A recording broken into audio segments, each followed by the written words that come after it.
Olá, já está pronta a última edição de Veja, que chega nesta sexta-feira às bancas, às casas dos nossos assinantes e ao aplicativo para tablets e smartphone. Vamos à capa da revista então. Meu filho é trans. Veja narra a saga dos pais de crianças que não se identificam com seu sexo biológico, condição que afeta 1 milhão de brasileiros. Aqui comigo no estúdio está a autora da matéria, Júlia Vidali. Tudo bem, Júlia? Tudo bem, e você, Nicole? Tudo bem também. Antes de você comentar como é que surgiu a pauta e contar um pouquinho dos bastidores da matéria, eu quero ler uma mensagem de Veja aos nossos leitores que você também acompanha na tela agora. A reportagem sobre transgêneros integra uma linha nobre do jornalismo de Veja. Em seus quase 50 anos de história, a revista sempre dedicou atenção privilegiada às mudanças de comportamento da sociedade, com a motivação de entendê-las e levá-las aos leitores. Aos pais e mães que concordaram em contar suas histórias e as de seus filhos, bem como aos transgêneros que receberam a reportagem, Veja agradece o gesto de confiança. Júlia, então eu queria que você contasse um pouquinho pra gente de como surgiu a ideia da matéria. Então, os transgêneros, eles sempre existem, mas o problema é que antes eles ficavam longe, né, do foco da sociedade. Felizmente agora isso tem mudado, eles têm cada vez mais lutado pelos seus direitos de cidadão e eles têm chamado mais atenção, inclusive a novela veio para mostrar isso, né? A Força do Querer da Rede Globo, né? Exatamente. E a gente achou que já estava na hora de falar sobre esse assunto, então nós decidimos abordá-lo de uma forma um pouco diferente. Porque a gente sempre vê os transgêneros, a pessoa trans falando sobre a sua história, mas a gente pensou, e os pais? Como é para os pais, como é para a família ter um filho trans e principalmente como é esse apoio da família, né? Como é todo o processo de descoberta, a transição, como é depois. Então, a gente decidiu fazer pensando nos pais e mostrar como é para os pais e a importância do apoio dos pais para essa população. Você falou que essa população, né, se mostrou agora. Quais são os números? Então, os trans ainda, a gente pode dizer que eles são raros na população, mas os números chamam atenção, apesar de pequeno. Eles representam, acredita-se, né, que eles representem 0,5% da população mundial, o que corresponde a 35 milhões de pessoas. No Brasil, mais ou menos 1 milhão. Esses 35 milhões seriam mais ou menos a população do Canadá, pelo que está na matéria, não é? Exatamente. Então, assim, é bastante gente que até então ficava escondida porque não tinha coragem de se mostrar, porque sofria preconceitos, enfim. E você também conversou com pais e com os transgêneros. O que você pode contar um pouquinho dos personagens, inclusive da Carolina, que é a capa da revista? Sim. Eu conversei nos adultos, né? Eu conversei primeiro com os filhos, para depois chegar nos pais. E o que eu percebi foi que, assim, as pessoas trans, elas estão dispostas a falar, elas estão dispostas a contar a sua história, elas estão dispostas a se mostrar, a levantar essa bandeira. Os pais, por mais que eles aceitem o filho, não tenham nenhum problema com isso, muitos ainda não estão dispostos a mostrar a cara e falar sobre o assunto. Isso ainda é um assunto muito delicado. Mas, felizmente, a gente lutou e conseguiu encontrar alguns que estivessem dispostos. Quanto tempo você ficou apurando, aliás? Foi 1 mês apurando essa matéria dedicada a isso. E foi fácil falar com essas pessoas? Com as pessoas foi fácil. Com os pais foi um pouco mais difícil encontrar, aceitar pessoas que, novamente, aceitassem falar com a gente, se mostrar, aparecer em foto, realmente contar a sua história. Mas, assim, depois que você começa, é incrível, assim, conversar com os filhos, depois com os pais, ou vice-versa, realmente é uma experiência que não... E como que foi, por exemplo, a transição da Carolina? Então, a Carolina foi muito interessante, porque ela é uma criança e, enfim, começaram a aparecer as questões de trans na infância faz pouco tempo.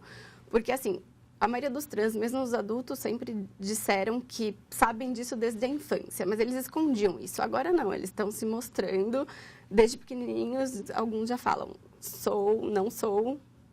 Uma menina ou não um menino. Exatamente, no caso da Carolina, ela falava que era uma menina desde muito pequena e é interessante você ver como os pais lidaram com isso, porque assim, eles ouviram o que ela tinha a dizer e falaram, meu Deus, o que está acontecendo? Eles também não tinham conhecimento do assunto, mas eles foram buscar. Eles foram buscar conhecimento, eles foram buscar ajuda para entender o que estava acontecendo com a filha deles. Se era uma fase que ia passar, porque muitos acham que era uma fase, inclusive eles acharam, mas que não passou, foi só se intensificando cada vez mais.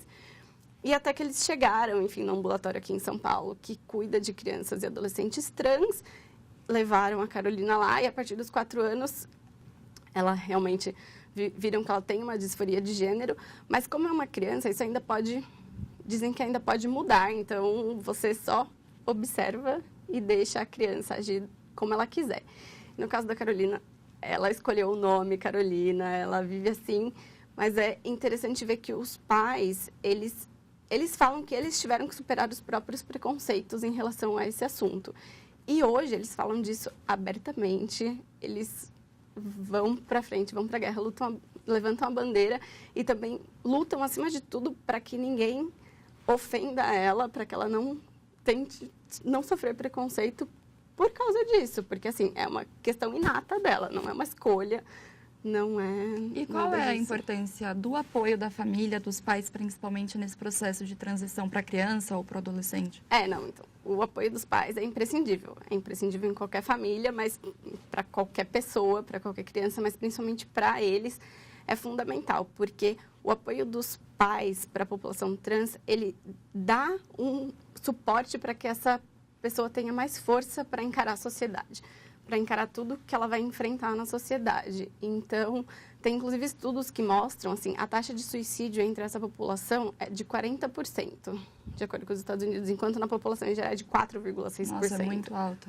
Exato. Só que outro estudo, um estudo canadense, diz que as que têm apoio da família, essas pessoas que têm apoio da família, que têm apoio em casa, na transição, que a família ajuda, esse risco é reduzido em 82%.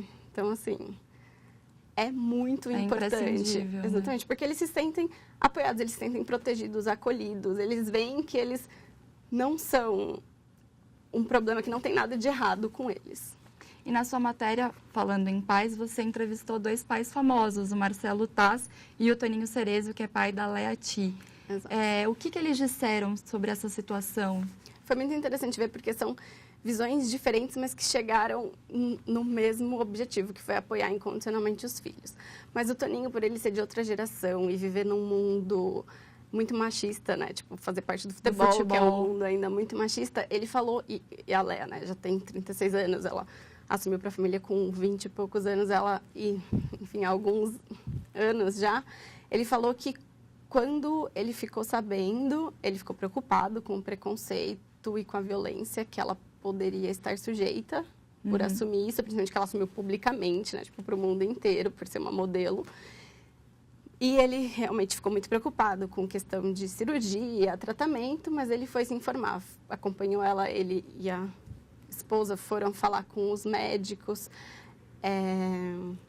enfim, foram realmente tentar entender, mas de qualquer jeito, desde o princípio eles falaram para a Lea que apoiariam ela, independente de qualquer coisa, incondicionalmente, mas só queriam que ela fizesse tudo com segurança.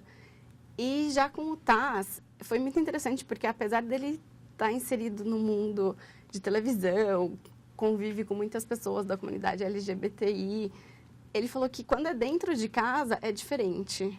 Então, assim, ele não foi um choque, ele não ficou... Não é que ele estava sem informações, ele não ficou, né? Mas assim, ele falou, é uma surpresa. Querendo ou não, assim, não é uma informação que você recebe com muita naturalidade. Então, assim, é diferente de você lidar com outras pessoas quando acontece dentro de casa. Mas que também, da mesma forma que o Cerezo e que os outros pais, ele apoiou o filho dele incondicionalmente, mas também ele foi atrás para se informar. Ele foi procurar literatura científica sobre o assunto, foi procurar especialistas, psiquiatras, médicos, cirurgiões, enfim.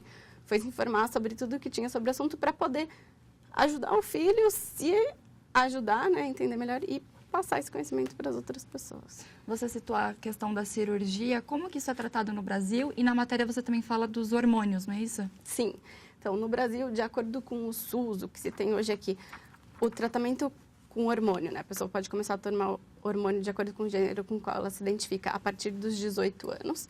E a cirurgia só é permitida a partir dos 21 anos, depois de 2 anos de acompanhamento. Porque a cirurgia é, enfim, um procedimento muito mais invasivo, irreversível.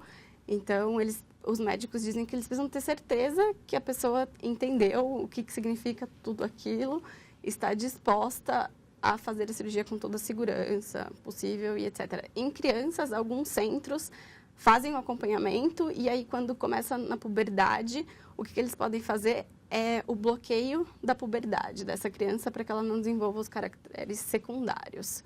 Mas isso é totalmente reversível. O que seriam esses caracteres secundários? Por exemplo, em meninas, os seios, por exemplo, em meninos, a questão do pelo, barba, engrossar a voz. Então, aí isso evita, torna mais fácil a transição na vida adulta, depois, quando ela pode começar a tomar hormônio e fazer a cirurgia. Mas o bloqueio hormonal é totalmente reversível e é feito em alguns centros do Brasil que cuidam de crianças e adolescentes. Júlia, parabéns pela reportagem. Obrigada. E Veja agradece mais uma vez aos pais pela receptividade e pela coragem em participar dessa edição. Uma boa leitura para você, um bom final de semana e até semana que vem.